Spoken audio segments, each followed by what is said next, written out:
If you're purchasing your beats, they're not yours. They don't belong to you. Those samples are coming from a third party. So when it comes to me, now it's diluted down. I can't touch you. The less collaborators you have, the less writers you have, the easier it is for me to get permission.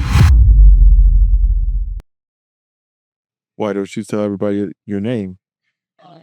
Hello, everybody. My name is Jessica Alvarez. I'm the CEO and founder of Sync Musica. I am a music supervisor, music producer, artist, songwriter, and educator. Well, tell me, how'd you get into that world, the world of music sync, movies, and so on and so forth? How does everybody else get in it, or how I got in? How you got into it? So the way I entered this is as a child, I loved movies and music.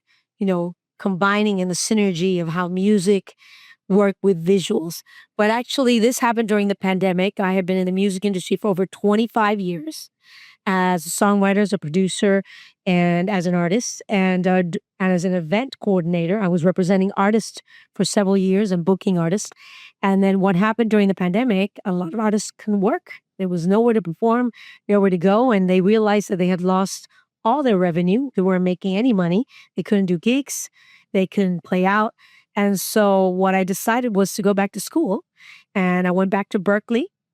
I went to Berkeley for the first time, got my degree as a music supervisor, realizing that by getting to the world of sync, I could help artists to find a stream of revenue that will help them no matter what happens in the world.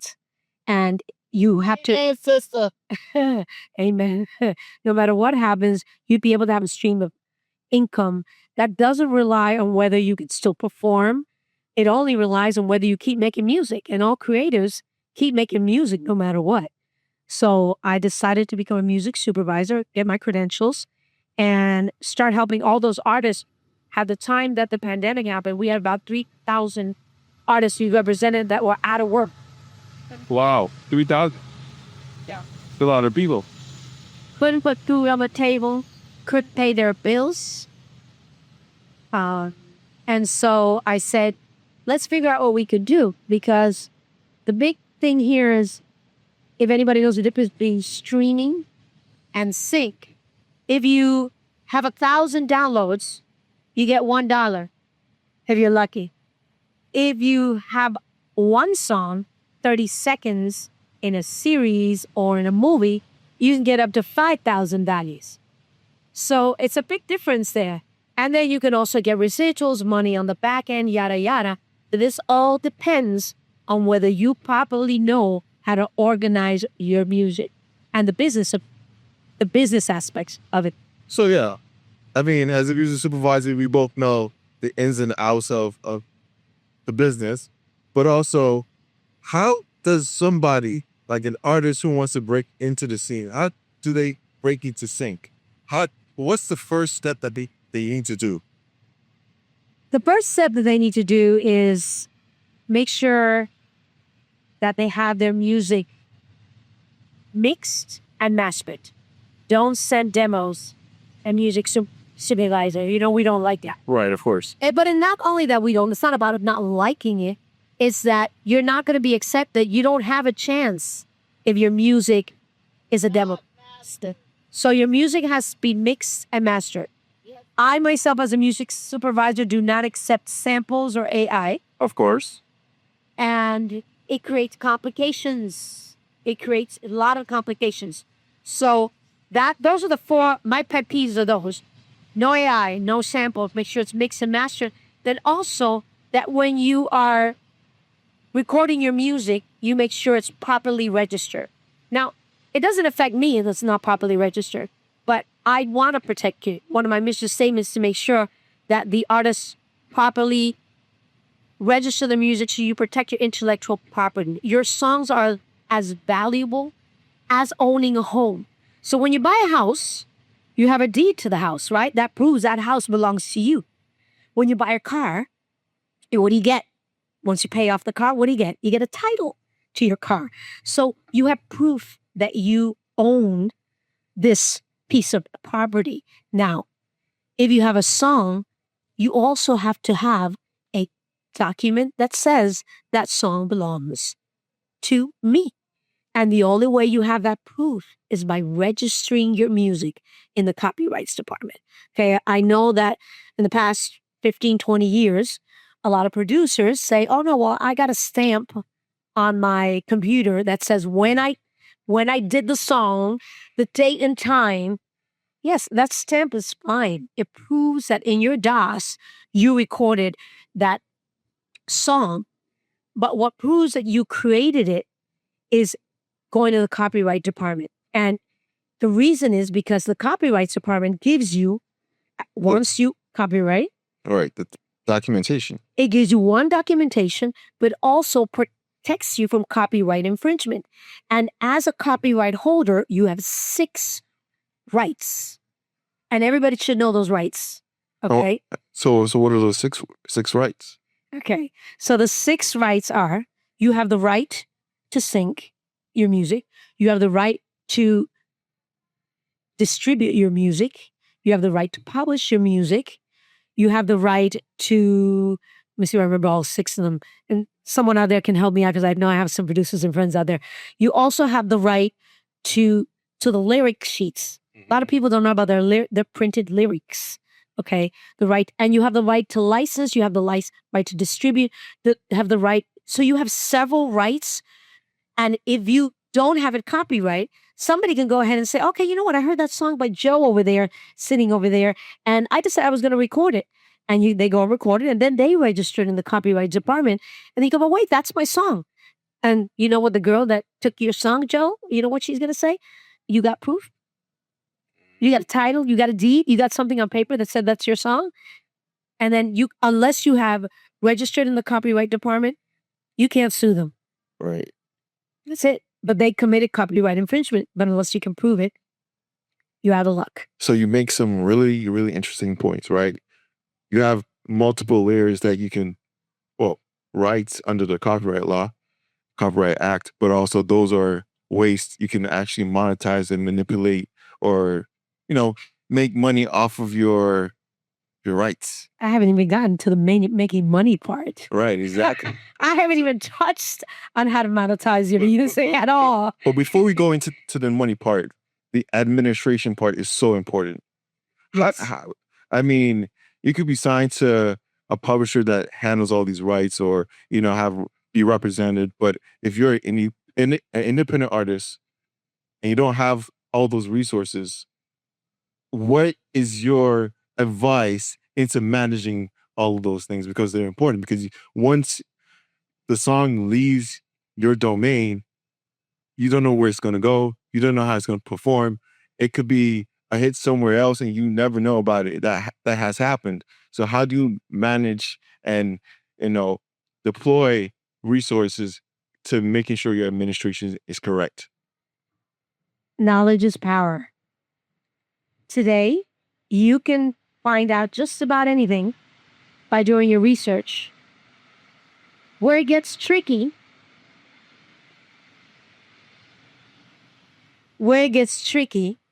is that there's so much information out there, you don't know who's telling the truth.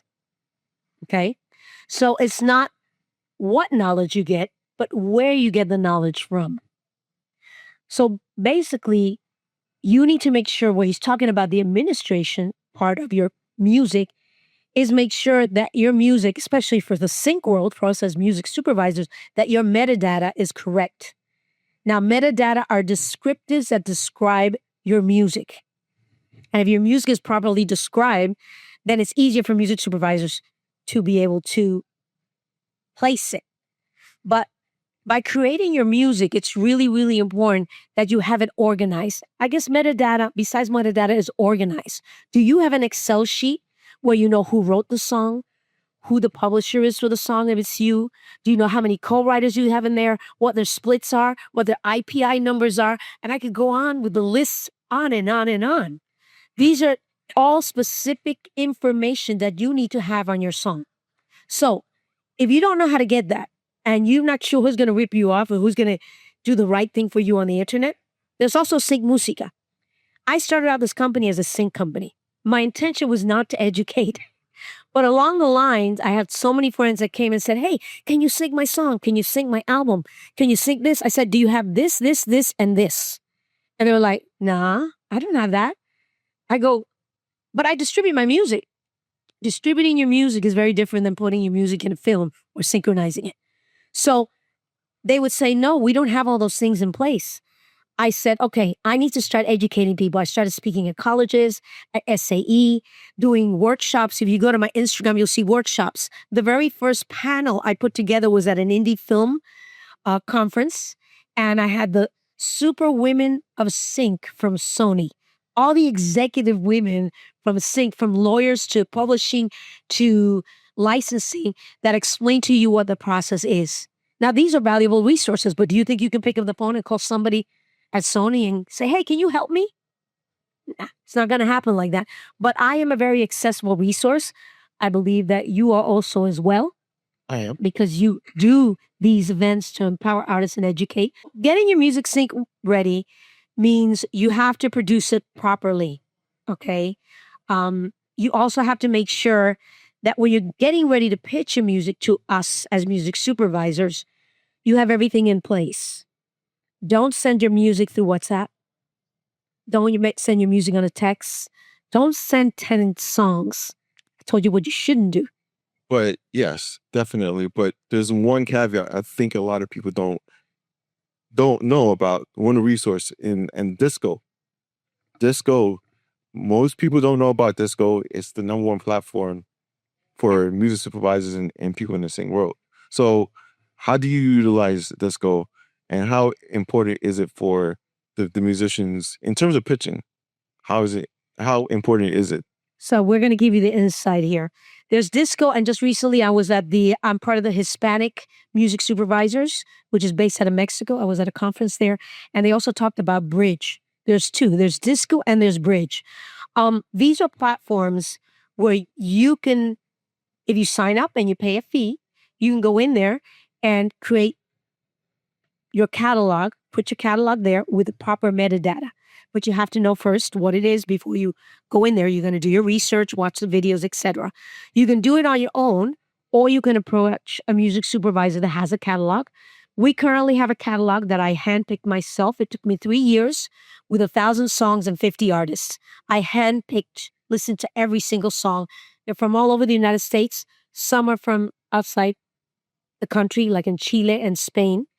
And we created a catalog that was very unique, but not only because of the variety, but because of the quality. Make sure that everything you create is top-notch quality.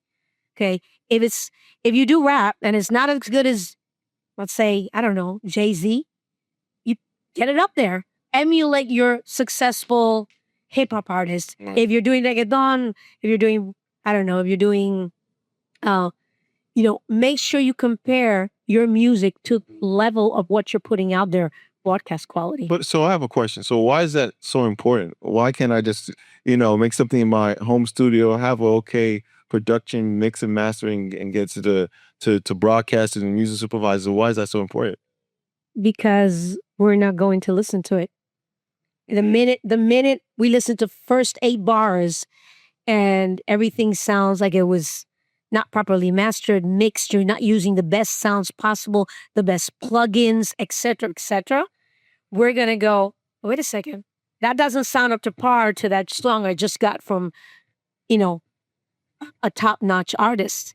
So the quality is really important. You don't have to spend tons of money on it, but you do have to be very particular with what you're using and what plugins you're using that are going to make your song and your music sound the best.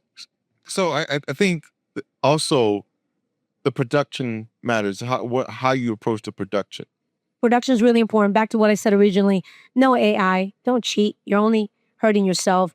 Samples. How many? Right now, we've been pitching to GTA for the past 9 months. Okay, the game GTA, Grand Theft Auto, and I don't know how many tracks I got. I said, "Do you have samples?" "Oh yeah, I got samples." "Okay, did you create your own beats and your own samples?" "No, I got them." There's Several of them. Tracklib, I got them from Beatport, I think it is. Beats. I got them from Splice, I think it is. So they got them from different. Okay, if you're purchasing your beats, they're not yours. You don't belong. They don't belong to you. Now, all of those platforms, you can distribute. You can distribute your song. They give you permission to distribute, but those samples are coming from a third party. So when it comes to me, I'm the other third party that's trying to pitch your music. Now it's diluted down. I can't touch you because have too many, there's too many parts to it. There's too many hands in the pot. Too many arms. Too many arms. Okay. The less collaborators you have, the less writers you have, the easier it is for me to get permission. Does anybody know what a split sheet is? Okay, so maybe 4 hands go up. Okay, if you're writing with other people, you better have a split sheet. That's the first thing when everybody walks into the studio and decide what the percentages are going to be. Don't wait till later. Oh, no, you did this. No, because that's when it gets complicated. Make sure when you walk into a studio, production-wise, because he asked what. Make sure besides you have a split sheet, make sure you have a work for hire. If you hire the guy to play the. She does. Now, this lady that's talking out there, she records in Nashville. You don't play when you record in Nashville. She's a songwriter. You do not play when you record in Nashville. You hire people. Woman taught me. Then you hire, and you basically hire them. Okay? Now, if you hire someone, what do you got to do? Anybody know what you get? A work for hire. Work for hire paper. You have to get it signed up. You got to get totally signed up. A work for hire document will then protect you. Because you know what happens if that guy that played the piano, you can get him to sign off on your beautiful track you just released. When that song gets synced by you or me, he's going to come, hey. And it's a hey, you remember me? I just saw the song in the movie. You know what? You owe me money. No, but I paid you in the studio. You signed off. And that's the thing. Nobody wants to deal with I'm going to do that to someone, but if they sign off, that's their deal. Exactly. That's what it is. And especially, that's what they sign off. I'm going to have you come up here if you keep talking, Lisa. I can do that to her. I know her. Don't be heckling. I'll heckle right back. Especially in the country we live in. Yeah. Litigation is massive. Litigation is key. You got to have paperwork. Whether you hire someone, get a sign up on a work for hire. If you got a co-writer, get a split sheet. If the vocalist is going to come in and sing, I just had a situation with a producer in New York. I'm not going to say any names. Good friend of mine. He wanted me to sing 6 of his country songs. And we had a meeting with a singer. She goes, no problem. Go ahead. You can do it. And he was going to get her to sign up when he sent the contract for her to sign off because he was going to place his songs as a producer. He paid for everything and give him to sing música for us to pitch. We were doing some pitches for a different series, Western series. She shows up and she had released the song without his permission on Lisa, without his permission on Spotify. So that happened. So that happens. You have to protect yourself. You have to protect yourself. And all that happens before you get into the studio or when you're in studio the first day. Take care of your business. Yes, ma'am. So let's shift the conversation a little bit. Let's get to the point where everybody wants to know, how do you make money off of your copyright? How do you create value? Because that's the most important part. It's already valuable. But if you're not protecting it, then it's not valuable. That's a good point. So I'm going back to the house analogy because it's easy. In Spain, there's squatters. They can go in, they can squat in London or Spain. I've heard this before. And they go sit there and they can sit in your house and not pay rent. Now, here in the United States, you got to have a deed. Okay, if someone goes into your house and sits there, they snuck in and they're living in your house, you can kick them out because you have proof that you have a deed. The same with your music. You have a copyright that proves that you own. That gives you the right to 6 different copyrights. Okay, now, monetizing your music, because I know that's where you want to go next. Okay, monetize your music. How many of you are making money as artists? Off your records? Off your records? Let's be honest here. Okay, I see one hand off your records. How many people are making money off of their performances? I'm paying to play. Okay, I see a few hands go up. Okay, how many of you would like to make money off of your music? Yes, ma'am. Okay, So that's the idea to make money of your music. There are several ways to make money off of your music, but let's talk sync because that's what we're here about, right? And that's where you realize that you're going to make more money than if you distribute, unless you're Jason Klein with Monster Taxi and know what you're doing. Okay, good friend of mine in the back, producer. Now, here's what you have to do. Okay, you have to register your music properly. You have to make sure that you register your copyrights, but you also have to make sure you register your mechanical royalties. You know, you can collect your own royalties. Okay, your mechanical royalties, your performance royalties. Are you collecting your performance royalties? You can make money by collecting your performance royalties. So at Sync Musica, about a year ago, we decided to create. I didn't want to do registrations either. I just wanted to do sync. But I realized people came up to me, Jesse, I don't know. My name's Jessica. My friends call me Jesse. Jesse, I don't know how to protect my music. I go, but if you don't protect you and I put you in my catalog, you're not going to get money in the back end because the back end money doesn't come to me. Okay? When you send a song to me and I sync it, it's a 50-50 split straight across the board. You get, if you own the master and the publishing, that's a clue right there. You get your 50 and I get, and the company gets 50, not even me. The company gets 50, 50-50 split. That 30 seconds in a movie, $5,000 for that one little 30 seconds, you get $2,500, the company gets $2,500, 50-50. But we don't get any money on the back end. I don't take your publishing and I don't take exclusivity. Now, if you sign up with a library catalog, anybody know what a library catalog is? Okay, library, the catalog is the one that they say, put your music in there, put your music, and it's exclusive. They take publishing and they're allowed to keep it for maybe 3 years and you can't do anything else with it. Okay, so we're non-exclusive. But what happens is there's money you can get on the back end. So after you place your music in a film, there's going to be other ways to make money off of that music you placed in the film. Depends where though. It depends. They were. It depends on the film. If it's an indie film, you can still make money though. I mean, yes, Yeah, you can yeah. still make money, but it just depends on the territory and you can die. Yeah, it depends on the territory because, but let's talk United States. Right. Let's be basic and talk United States. If you are in the United States and you have a song, you give it to me, your metadata is correct, you've done your publishing, you have a publishing company. Yes? How many have a publishing, your own publishing company? You have to have your own publishing. That's how you collect your mechanical royalties. And you have your own, you're registered with PRO. How many people register with a PRO? Only a handful. That's how you collect your performance royalties. So right now, all your eyes should be going, we're leaving money on the table because your streams of income come from royalties. So those two royalties alone, performance and mechanical royalties, you need to register so you can have full control of those. And then when you put a movie in sync, okay, that money will get directly paid to you. But how is it that that money comes directly to you When you don't have a publishing company. when you don't have a publishing company? He has a point. The publishing company will help you administer it. But if you can do it on your own, but then that means you have to do your due diligence and be on top of everything. I'm going to give you an example. I know a very well-known producer, music producer, and she had put songs in several movies. And they weren't paying her. And do you know why they weren't paying her? And these were major movies. We're not talking indie. The cue sheet was improperly registered. And it happened to me. Does anybody know what a cue sheet is? Yeah. Okay. The cue sheet is what, let's say you put out a movie. It's called Christmas with the Carters. And the distributor is Maverick Distributor.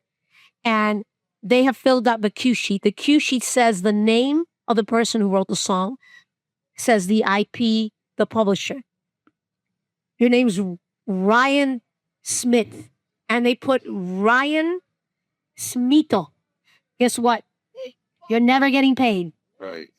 You're not getting paid. They put your IPI number. It was supposed to be 77642. They put 77643. What happens? You're not getting paid. So when you do a deal with a movie, you should request or say, I want to make sure I get a copy of the cue sheet so I know exactly that my name was spelled correctly. And a lot of times they're going to go, no. But then if you want my song, I want to make sure that's one of the parts of the agreement. I get to look at the cue sheet to make sure that everything was properly put in there. It's a lot of information, I know you're going, oh my God, it's a lot of information. But you can start basics. You know how you can start basics? Can I tell them about my event, the webinar, the workshop?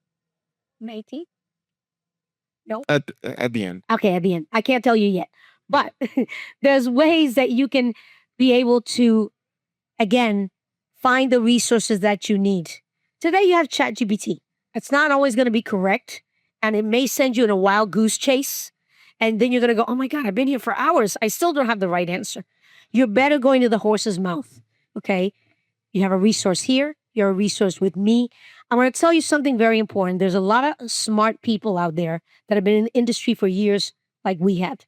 When I first started in this industry, and I'm talking, it was a while back. When I first started in this industry, I reached out to two people. One was a lawyer, Louis Tertoka. And Louis told me, I'm going to introduce you to 5 other people that are going to help you in your career that know exactly what you, and everybody was somebody different. He introduced me to a producer. He introduced me to the lawyer I already had met. He introduced me to someone that knew about royalties, someone who knew about publishing. And I went and asked questions. I showed up at conferences. I showed up at seminars. I don't know how many times I showed up at seminars. John Torba was a manager. I approached him tons of times, and then we became friends after 30 years of me approaching him. Okay? So all I'm saying is you have to attend the conferences. You have to go to the speaking engagements, because even though today you have Google, you have ChatGPT, and you have all that, you never know who's what and if it's for real. And you want to go to people that have already been doing it. Okay? We may be older. We may not be doing the cool music, but you know what? We are still doing music. I'm on my 6th album. Okay? And it's an album that I continue because it's the legacy of my Cuban father to put out old music from 1960s and do it now so the young people will know what it's about. I continue a legacy. Okay? So it may not be the music everybody listens to, but guess what? I'm on my 6th album and it's still out there. I'm still putting the music out there, but I do it the right way. Those are some really interesting points, you know. And somebody who's been to so many different conferences, that can be overwhelming. That can be an expensive thing. But I also think reaching out to people on like places like LinkedIn, a lot of people don't use LinkedIn, but I've made a lot of business on LinkedIn. Because you're coming across as a business person. Of course, but we are all business people. Because repeat that again one more time. We're all business people. At the end of the day, you're creating an asset, whether you look at it as art or a product. It is a product once it leaves the studio. It's a product. You have a business. You have a product that you offer, you sell, or you rent it, or you license it. Preferably don't sell it. You license it. You have a viable, it's like selling houses or a car. Please, if nothing else, when you leave here, I want you to think as of your music, as a car or a house that you rent. You don't sell it. You rent it or you lease it, because it is a valuable entity. And the more you have and the more you create, the more it becomes a valuable catalog. So I want to kind of dive back to the conversation, right? Because how does an independent artist start to gain traction in this world of sync? It's very nuanced. And there's gatekeepers. There's lots of gatekeepers. But I do tell artists a lot of the times the difference between somebody getting the opportunities, let's say a music supervisor or sync agent, is they're waking up every day and that's their job. But at the end of the day, everybody has to pitch. We're still pitching to the same people. We're still have to pick up the phone, send emails. So not to feel overwhelmed for an artist who is looking to do that, who has the ambition to do that, but how can they go about it? How can they go about reaching out to people, pitching to people? And are there any, I would say, any do's and don'ts that they shouldn't do in terms of pitching as a music supervisor? Yes. Okay, the don'ts are, don't be a pest. Don't be annoying. Send your music out once and then do a follow-up a little bit later. Okay. Don't call them. Don't overstep your boundaries. Be polite. be humble. Oh, I got the best song. And everybody's got the best song. I mean, I get that every day. Okay. Oh, so do I. I've got the best. No, be humble, be kind, and think that these music supervisors get thousands of songs every day. Okay. Yours, and don't take it personal. The song that you're sending may not be the song for that producer and that director's vision, or for that season of that particular show. Okay, so don't take it personal. You have to remember that this is an industry, and we're all the music supervisor is also trying to get ahead. Right. Okay, we're also trying to get ahead. Like everybody's is pitching to the same people. Right. So be kind. I do want to give you some tips. Okay, pitch nights. Has anybody ever sent their song to a pitch night? Have you ever been in a pitch night? Pitch nights are relatively inexpensive. I do one every 2 months. I actually haven't done any for 6 months. But if you look up pitch nights online, you probably run into mine and a couple of other pitch nights. You pay maybe $5 or $20, $15, depending on the company, and you are able to go ahead and pitch your song. And then it gets critiqued by experts. And in our Sync Musica pitch night, at the end, we select one song to something we're pitching in particular. That is the winner. But everybody else gets to put their music in our catalog. Brilliant. If it's good. And so pitch night, Google pitch nights. Legitimate, again, don't just give $40 to some pitch night, okay? And I want to add, please don't send an essay to where you think your song is going to go, because at the end of the day, the project has an idea, it has a treatment, and a brief. When you're pitching to a music supervisor, don't think that your song is good for whatever idea you have. Just say, and research also. There's IMDb, there's a Tune Finder. Do your research before you even pitch, because you don't know who or what the music supervisor is working on. And if you find they're working on a project that's going through production in the moment, you have music that fits that, you can pitch. You say, I saw you working on this, and then I think I have something that fits what you're working on.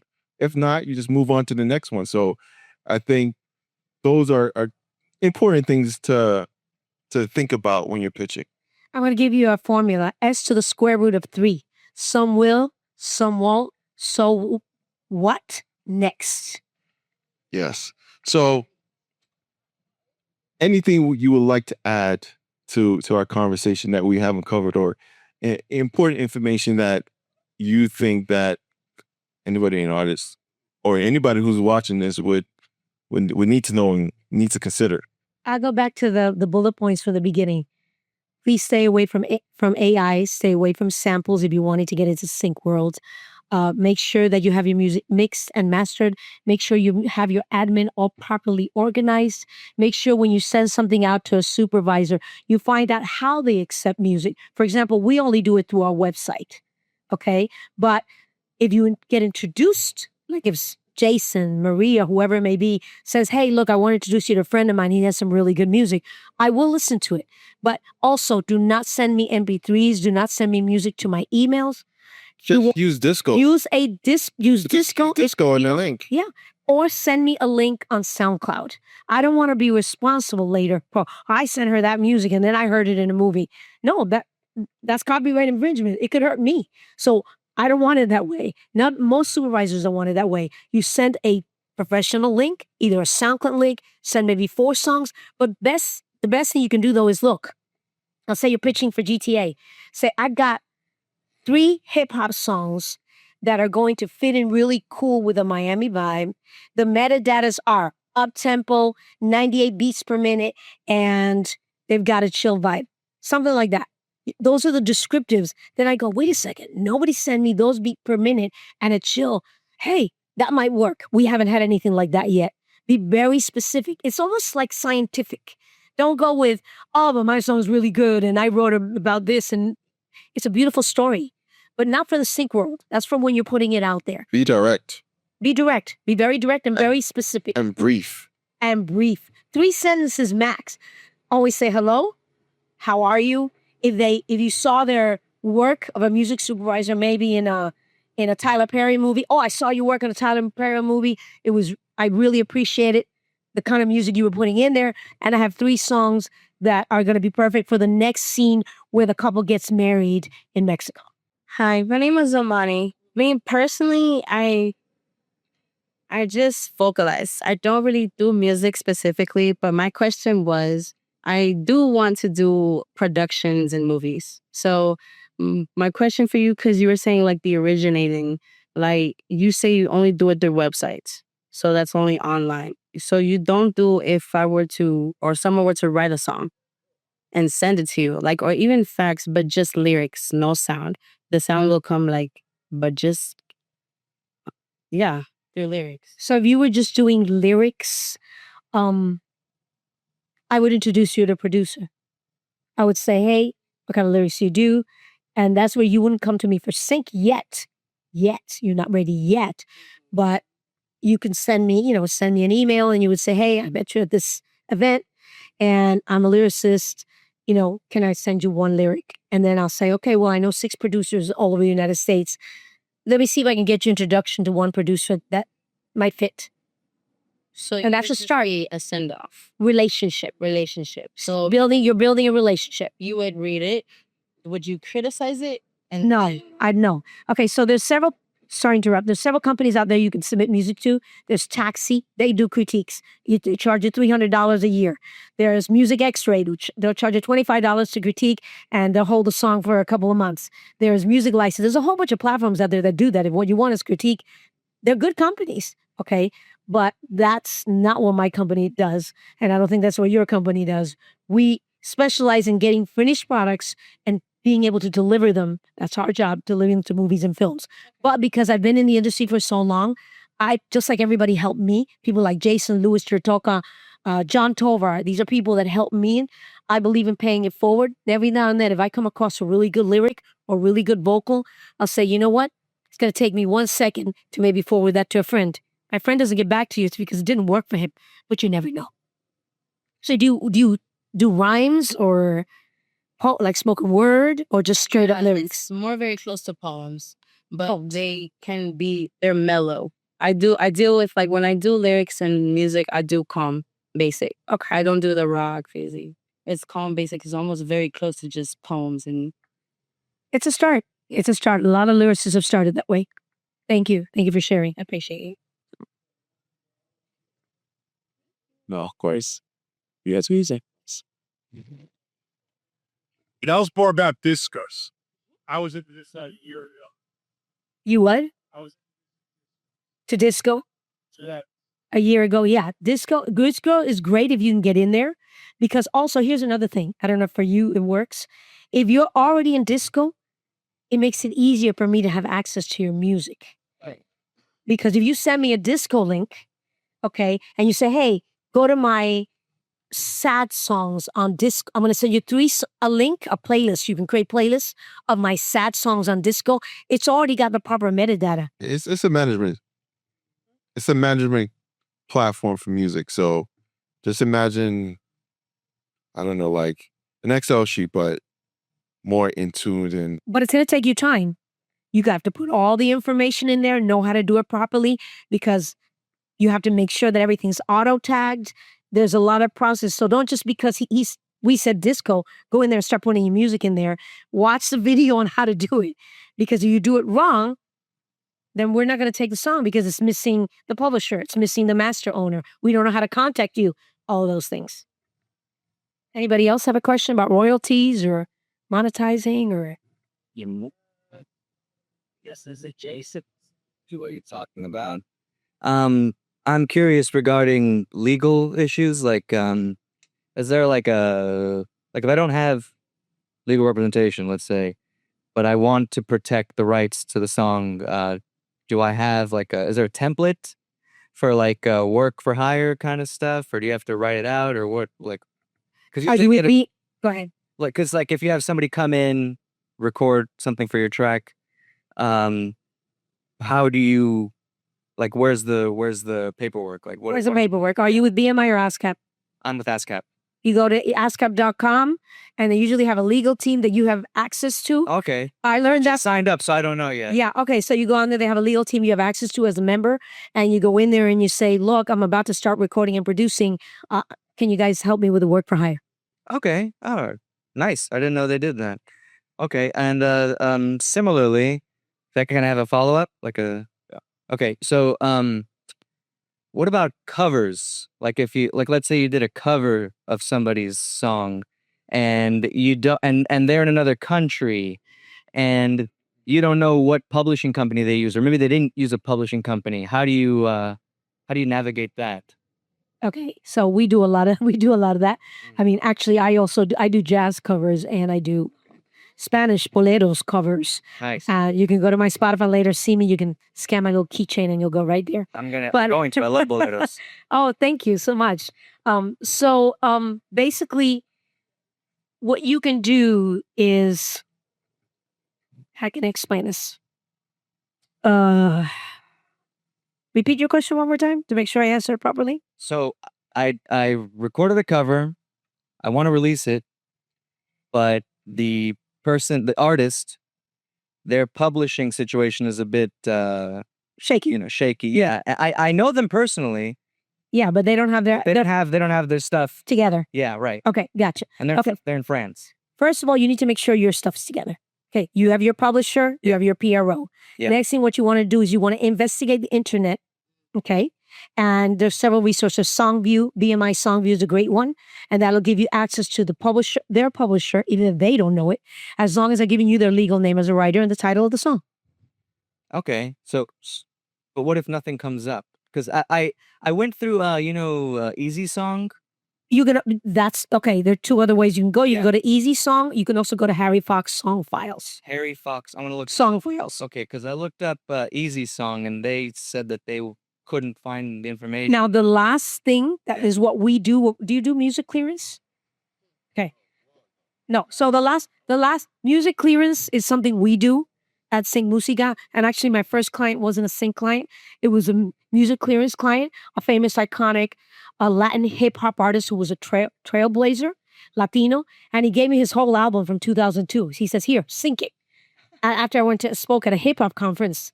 And I went, okay, where's your paperwork? It took me 6 months to track everything down. Wow. Because the song, he had a co-writer, and the co-writer had then sold off his half to a publisher, and that publisher has sold it to another publisher. He paid me, but it took me 6 months to track it down. So if you find, you're going to have to track it down. If you find you have, what's your name? George. If you find you have a hard time, I'll give you my card. Reach out to us. It's a service we provide. It's not something I want to do all the time. Right. It's a lot of work. Yeah. And it's a lot of research. But if it's something, I've had to do that also with samples. If it's a really good song and I want to pitch it, we've had to track down the sample. And at the end, the publisher or the master owner may say, it's denied. It's happened to me. If half of it denies you, the master owner denies you, we can't do anything with it for Sync, even if the publisher says yes. So you're here with Jason, right? You wish? Yeah, we're just hanging out. We're just good friends. Cool. Okay, you just became his friend. Then you're my friend too. I'll give you my number and we can talk about it. It's all good. Anybody else out there? I have a follow-up. Follow up. Okay. Okay, so you were saying, oh my God, this is fun. So you were saying, okay, you have a lot of resources, and you do you have a book or an audio, or I'm asking, I want to see what type of company you're out viewing. Yes, we send it to you. You have resources, 1, 2, 3, patience. There's gonna be a lot of patience, but there's not something who's this is what you do step by step network. So many people have been telling me to do a handbook. People have been telling me, because I not only know about the sync world, I know about the performance world, the distribution world, and I'm on my 6th album, how to put out albums like they're brushing your teeth. But it's just that I think thank you for the inspiration. I'll probably get around to it. A handbook. That would be a very major amount of income to No, you're right. You're right. I just got to be able to sit down and do it. Well, yeah, then like you have a lot. You have a lot, so you can also, you know. Yeah, I know. You're not the first person that's told me to do it. You know. To do the handbook. I'll do it digitally, probably, not a real book. Digitally, with links. More money. And I'll just like to add to that, not everybody's paths is the same. So, you know, your path might be different. Somebody else's path might be different. Yeah. There's media is big. It goes into movies. It goes into video games. So there's a lot of paths to go into. So try not to replicate other people's success necessarily, but do the right things that will bring you success, but also start small. So I would say for anybody who wants to get into sync, you know, you take whatever opportunities you get, because the more opportunities, the more you get placements in media, you're building more value for your song, and the more times it gets played and whatnot, you know, you're just creating more opportunities, and then you make more contacts, connections, and you grow from there. I'm going to give you one right back at you. Invest in yourself first. Okay? So do you have a poetry book out? No, I write a lot and I send it all, and like. Okay, today you can create a poetry book. I put on my father's children's book. You can create a poetry book. Somebody does. Yeah, you can create a poetry book. I mean, you can even press it yourself if you want to and staple it together and put it together. There's no Kinko's anymore, but at one of those stores.